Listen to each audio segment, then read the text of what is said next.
Hello student, स्वागत है आपका हमारी इस नई वीडियो में।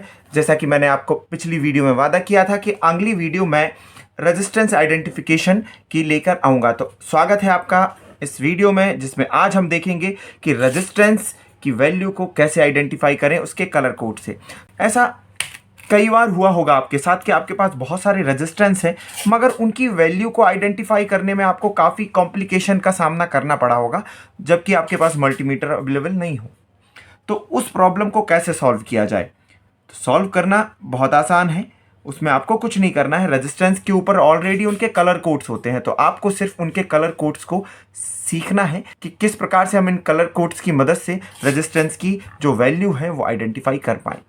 तो चलिए देखते हैं इस वीडियो में कि इनको कैसे आइडेंटिफाई करते हैं। उसके अलावा एक चीज़ और जो इस वीडियो में हम सीखने वाले हैं, जैसा कि आप इन दो रेजिस्टेंस को देख रहे हैं, इन रजिस्टर्स को देख रहे हैं, जिसमें इसका जो शेप है थोड़ा बड़ा है और इसका शेप छोटा है। तो ये ऐसा क्यों है? इस वीडियो के आखिरी में भी हम ये भी जानेंगे कि इनके शेप किस चीज़ को डिफाइन करते हैं। तो शुरुआत करते हैं हम रेजिस्टेंस की वैल्यू निकालने से। तो सबसे पहले रेजिस्टेंस की वैल्यू निकालने के पहले हम देखेंगे कि इसमें किस प्रकार के कलर कोड होते हैं। जनरली रेजिस्टेंस 4, 5 और 6 वैट के मार्केट में अवेलेबल होते हैं। उनको आइडेंटिफाई करने के लिए एक पूरा कलर शीट होती है, जो कि मैंने इस वीडियो में आपको दिखा रहा हूँ। आप चाहें तो मेरे व्हाट्सएप नंबर पर मुझसे इस जो चार्ट है उसकी सॉफ्ट कॉपी ले सकते हैं। व्हाट्सएप नंबर आपको डिस्क्रिप्शन में मिल जाएगा। तो चलिए देखते हैं। तो जनरली जो रेजिस्टेंस हम मार्केट में लाते हैं वो 4 वैट के रेजिस्टेंस होते हैं। 4 वैट के रेजिस्टेंस का मतलब क्या होता है कि उस रजिस्टर पर ये जो है वो रजिस्टर का सिंबल है। इस रजिस्टर पर 4 कलर होंगे, 1 2 3 4। तो इन कलर के हिसाब से हम उसकी वैल्यू निकाल सकते हैं। तो सबसे पहले हम देखते हैं कि अगर हमारा जो रजिस्टर हम मार्केट से लेके आए हैं उस पर 4 बैंड है, तो उसकी वैल्यू किस प्रकार से निकाली जाएगी। 4 बैंड की वैल्यू निकालने के लिए हमारे पास यहाँ एक फॉर्मूला होता है, AB into 10⁻C plus minus D।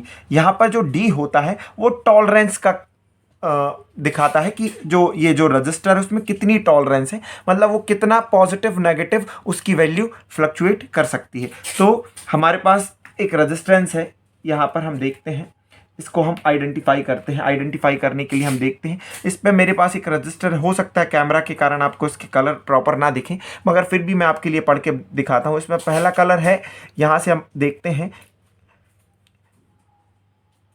Orange और उसके बाद है येलो और फिर है गोल्डन कलर। अब हमको पढ़ना कहाँ से है? सबसे पहले तो हमें ये देखना है, तो हमको पढ़ना है जहाँ भी टॉलरेंस का बैंड होगा उसके अपोजिट साइड से। मतलब यदि टॉलरेंस का बैंड ये यहाँ पर गोल्डन है तो इसके यहाँ से पढ़ेंगे, या फिर इस प्रकार से आप पकड़ लें, गोल्डन राइट हैंड साइड पे है तो हम लेफ्ट हैंड साइड से पढ़ना चालू करेंगे। यहाँ पर गोल्डन कलर हो सकता है या सिल्वर कलर भी हो सकता है। यदि गोल्डन कलर होता है तो हम 5% टॉलरेंस कंसीडर करते हैं, और सिल्वर होता है तो 10%। यदि किसी रेजिस्टेंस में कोई कलर नहीं है, फोर्थ बैंड है ही नहीं, तो वहाँ पर हम 20% की टॉलरेंस कंसीडर करते हैं, जो जर्नली मार्केट में आपको अवेलेबल नहीं होंगे। बहुत कम केसेस में वो आते हैं 20% टॉलरेंस, क्योंकि ये बहुत ज़्यादा टॉलरेंस होती है। तो हमारे पास जो रजिस्टर है उसमें हमारे पास पहला बैंड है ऑरेंज, दूसरा बैंड है ऑरेंज और तीसरा बैंड है येलो, और फोर्थ बैंड है गोल्डन। तो फोर्थ बैंड गोल्डन है तो इसका मतलब हमारे पास जो रजिस्टर है वो प्लस माइनस 5% की टॉलरेंस पर काम करेगा, या उस 5% ज़्यादा हो सकता है या कम। जैसे कि एग्जांपल, यदि हमारे पास 100 ओम का रेजिस्टेंस है तो वो 105 ओम का भी हो सकता है और 95 का भी हो सकता है। जर्नल केस में हम जो प्रोजेक्ट्स में या अपने लोकल सर्किट में यूज़ करते हैं, 5% टॉलरेंस के रजिस्टर को हम आराम से यूज़ कर सकते हैं। बहुत ज़्यादा चेंजेस हमारे सर्किट में नहीं आएंगे। मगर जब हमारा जो सिस्टम है वो हाई प्रिसाइज, हमको बहुत ज़्यादा अच्छा बनाना होता है, तो हम टॉलरेंस को और कम करते हैं। और मार्केट में कई सारे रजिस्टर होते हैं जो और कम टॉलरेंस कर अवेलेबल होते हैं, उनको हम आगे देखेंगे। तो अभी फ़िलहाल हम इस रजिस्टर को चेक करते हैं। तो मैंने देखा यहाँ पर पहला ऑरेंज है, दूसरा ऑरेंज है, तीसरा येलो है। तो इसको कैसे देखेंगे? चूंकि ये 4 बैंड का रेजिस्टेंस है तो फॉर्मूला हमारा होगा AB इंटू 10⁻C। अब AB इंटू 10⁻C को हम कैसे देखेंगे? तो हमारा पहला बैंड है ऑरेंज, दूसरा है ऑरेंज और तीसरा है येलो, चौथा बैंड है गोल्डन। तो हमने यहाँ पर ±5% की टॉलरेंस ले ली। अब करना क्या है, करना ये है हमें कि ऑरेंज को हम कितना नंबर दें, तो उसको पहचानने के लिए यहां पर हम शीट पढ़ते हैं। इसको याद करने का एक तरीका है बी रॉय, यहां पर हम देखेंगे B Roy ROY Roy, Great Britain, very good wife. पहले बी का मतलब होता है ब्लैक, दूसरे बी का मतलब होता है ब्राउन, तीसरे नंबर पर जो रेड आता है उसका आर आता है, उसका मतलब होता है रेड, फिर orange, yellow, green, blue, violet, grey और वाइट। इस प्रकार से ये जो कलर होते हैं वो करस्पॉन्डिंग 0 1 2 3 4 5 6 7 8 9 नंबर को डिनोट करते हैं। तो हम देख लेते हैं हमारा पहला बैंड कौन सा है, ऑरेंज। ऑरेंज के सामने कौन सा नंबर है, 3, तो हम लिख लेते हैं यहाँ पर 3। फिर दूसरा बी ऑरेंज, ऑरेंज के सामने 3 3।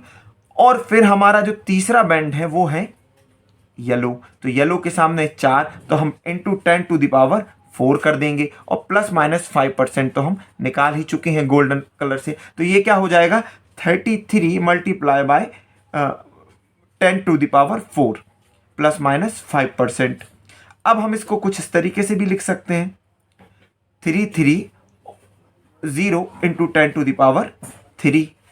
यहां पर हम इसको मल्टीप्लाई कर देंगे तो ये हो जाएगा 330 और 10⁻3 का मतलब हो जाएगा के, तो ये हो जाएगा 330 के। तो इस प्रकार से हम रजिस्टर की वैल्यू आइडेंटिफाई कर लेंगे कि ये जो हमारा रजिस्टर जो हमने यहाँ पर लिया है वो कितना है 330 के का। हम दूसरा एग्जाम्पल देखते हैं। हम वैल्यू निकालते हैं, वैल्यू लेते हैं और उससे कलर कोड निकालने की कोशिश करते हैं। तो हमने क्या किया, एक वैल्यू ली 10K की हमने वैल्यू ली। तो अब हम शीट को देखेंगे तो 10 के कुछ इस प्रकार से लिख लेते हैं 10 इंटू 10⁻3। ठीक है, 10K है, इस प्रकार से मैं लिख सकता हूं। अब उसके बाद पहला जो है मेरा बैंड 1 के सामने क्या आ रहा है, ब्राउन।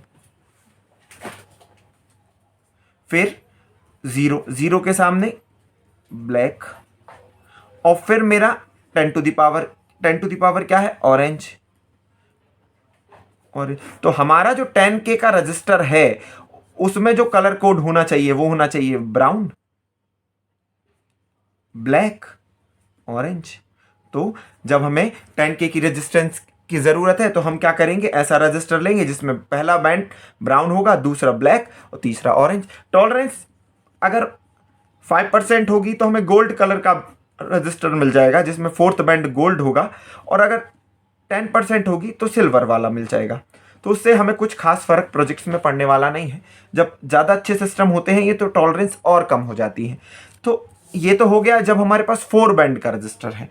यदि हमारे पास 5 बैंड का रजिस्टर है, 5 बैंड का रजिस्टर है, तो हम क्या करेंगे, फॉर्मूले में थोड़ा सा चेंज हो जाता है, ABC इंटू 10⁻D। तो पहला बैंड जैसे कि मैंने ले लिया पहला बैंड मैंने ले लिया ब्राउन, दूसरा मैंने ले लिया ब्लैक, तीसरा मैंने ले लिया ब्लैक, और चौथा मैंने ले लिया रेड। तो अब ये क्या बनेगा 1 0, ब्राउन का क्या है 1, ब्लैक का 0, ब्लैक का 0, रेड का 2। तो 1 0 0 इंटू 10⁻2। इसको भी हम कुछ इस तरीके से लिख सकते थे। तो ये भी 10K। तो आप देख सकते हैं यदि 5 बैंड का रेजिस्टेंस है तो कलर कोड बदल जाएगा, 4 बैंड का है तो कलर कोड बदल जाएगा, जबकि वैल्यू सेम ही है। तो डिपेंड करता है कि हम कितने बैंड का रजिस्टर यूज कर रहे हैं। यदि बैंड 6 हो जाए तो क्या 6 हो जाए तो फॉर्मूला तो यही रहेगा, बट जो आखिरी बैंड होगा हमारा वो टेम्परेचर कोफिशिएंट का बैंड हो जाएगा। मतलब ये कितने टेम्परेचर तक सेफली वर्क कर सकता है। तो ये जो 6 बैंड है वो टेम्परेचर कोफिशिएंट को रिप्रेजेंट करेगा। ये जो 6 बैंड का जो रजिस्टर है जनरली हम अपने केस में यूज नहीं करते हैं, प्रोजेक्ट्स में या छोटे सर्किट्स बनाने में। हाईली एफिशिएंट इंडस्ट्रियल प्रोडक्ट्स जो बनते हैं उनमें जो वैल्यूज लगती हैं रजिस्टर की वो टेम्परेचर डिपेंडेंट भी होती हैं, क्योंकि उनको प्रेसाइज काम कराना है उनसे, वो अच्छे टेम्परेचर के हिसाब से प्रॉपर काम करे, कम टेम्परेचर के हिसाब से प्रॉपर शट डाउन हो, उसके हिसाब से ये जो 6 बैंड का रजिस्टर है इंडस्ट्रियल यूज में आता है। तो हम देखते हैं हमने कौन कौन से यूज किए। 4 और 5 बैंड के रजिस्टर जनरली हम यूज अपने सर्किट्स में करते हैं। अब मैंने आपसे बोला था कि जो ज़्यादा अच्छा सिस्टम होगा तो हम जो टॉलरेंस है उसको और कम करेंगे। तो टॉलरेंस के लिए यदि आखिरी बैंड भी ब्राउन है तो फिर जो टॉलरेंस है वो 1% की हो जाती है। गोल्डन की जगह आखिरी बैंड भी ब्राउन है तो टॉलरेंस जो है 1% की हो जाएगी। अगर रेड है तो 2% की हो जाएगी, और ग्रीन है अगर आखिरी बैंड तो 0.5% की हो जाएगी, ब्लू है तो 0.25% की। ये पूरा चार्ट में बना हुआ है, 0.25%, 0.5%, 0.1%, 0.05%। तो इस प्रकार से ये टॉलरेंस जो है कम होती जाएगी। इस प्रकार से ये पूरा सिस्टम बना होता है। तो अब एक कंफ्यूजन ये भी आएगी कि अगर पहला जो बैंड है वो भी ब्राउन है और आखिरी बैंड भी ब्राउन है तो हम कहाँ से कैलकुलेशन करेंगे, इस साइड से कैलकुलेशन करेंगे कि इस साइड से। तो आप ध्यान दीजिएगा, जब भी ये जो रेजिस्टेंस का जो बैंड होता है उसमें 3 बैंड तो पास में होते हैं और फोर्थ जो बैंड होता है टॉलरेंस वाला या 5th बैंड, यदि 5 बैंड का रजिस्टर है तो 5 या 4 बैंड का रेजिस्टेंस है तो चौथा जो रेजिस्टेंस का कलर होगा वो थोड़ा सा दूर होगा बाकी 3 बैंड से। मतलब इन तीनों बैंड के बीच का डिफरेंस है वो थोड़ा सा 4th बैंड से अलग होगा। तो आप आइडेंटिफाई कर सकते हैं कि जो आखिरी बैंड है वो कौन सा है।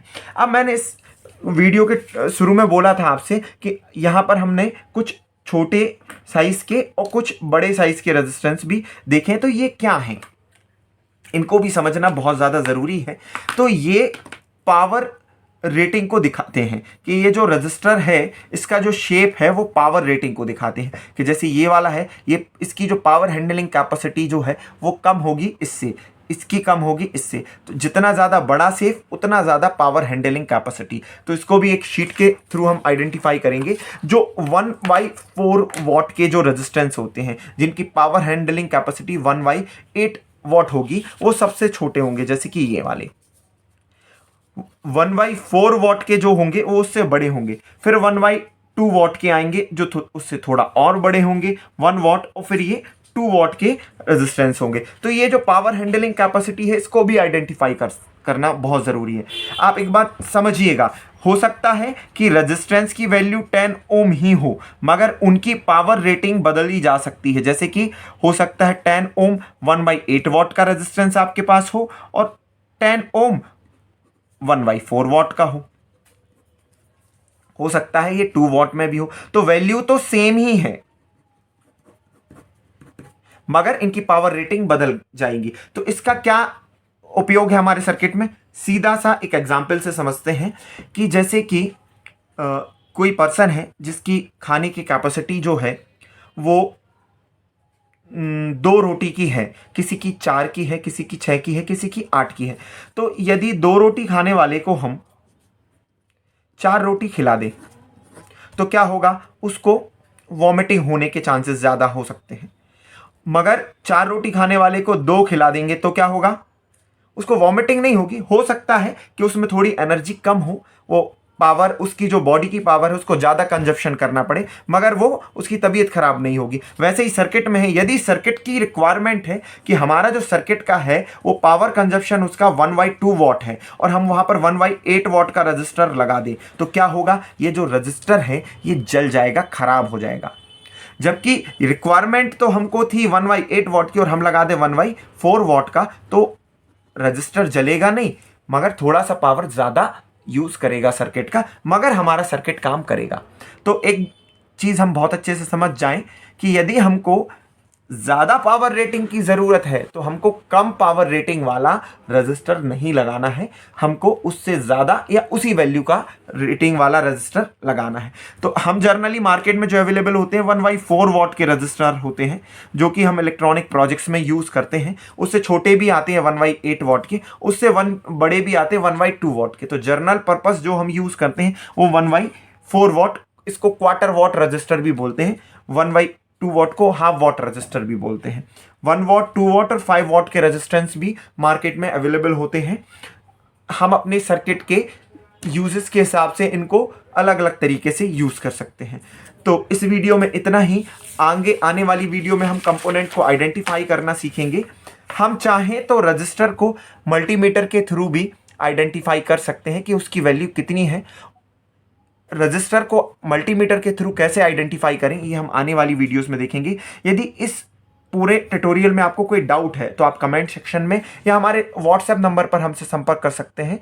ऐसी फ्री एजुकेशनल वीडियोस देखने के लिए अभी हमारे चैनल को सब्सक्राइब करें और बेल आइकन को दबा दें। आप अपने दोस्तों का और पहचान वालों का भी भला कर सकते हैं। तो ज़्यादा से ज़्यादा हमारी वीडियो को शेयर करें और लाइक करें। मिलते हैं अगली वीडियो में, तब तक के लिए नमस्ते, जय हिंद।